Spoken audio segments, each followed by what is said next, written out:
Have you ever felt like English prepositions were just designed to drive you crazy?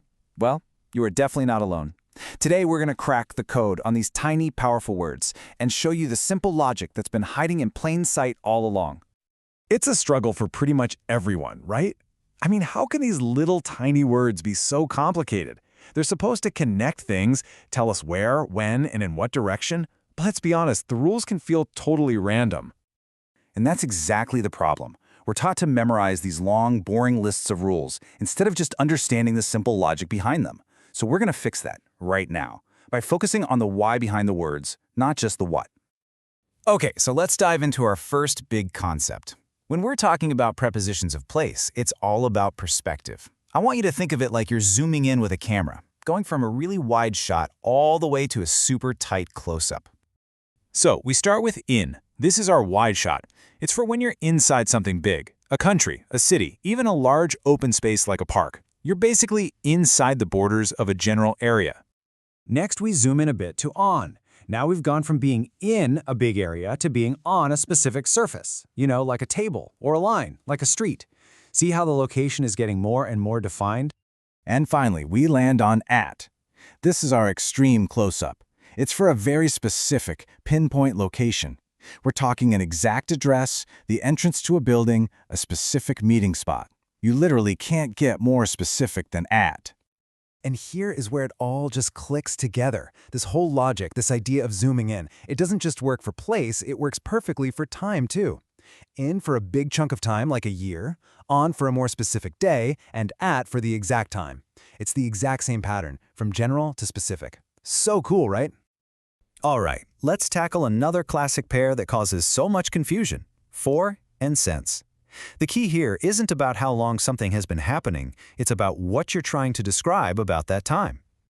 So here's the simple difference. Since points back to the beginning, the moment something kicked off. So since high school tells you the origin point.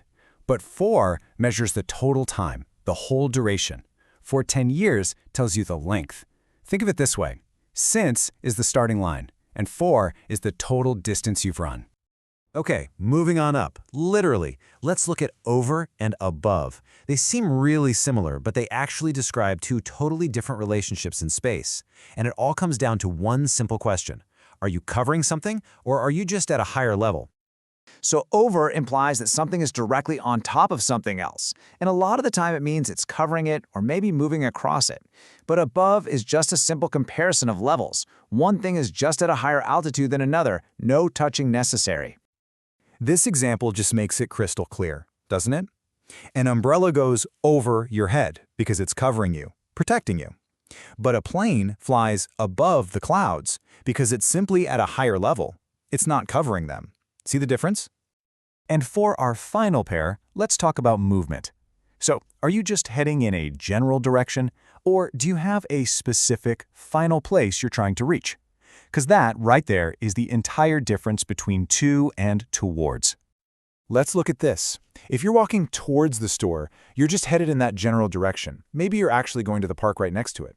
But if you're going to the store, that's it. That's your final stop. So towards is about the journey, but to is all about the destination. So, after all that, what have we really figured out? Well, we've learned that this was never about memorizing dozens and dozens of rules. It's about unlocking the simple, core logic that ties everything together. This is it. This is the code. For place and time, just think general to specific. For and since, it's all about duration versus start point. For height, it's covering versus a higher level. And for movement, it's destination versus direction. This is the logic that makes it all finally click into place. That's really it.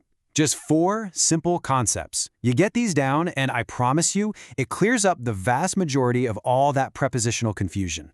It's about seeing the pattern, not just memorizing a bunch of words. So as we wrap this up, I want to leave you with a question. Think back to a preposition that always tripped you up. Now that you can apply these simple logical codes, does it suddenly seem a whole lot clearer? I bet it does. Thanks for joining me.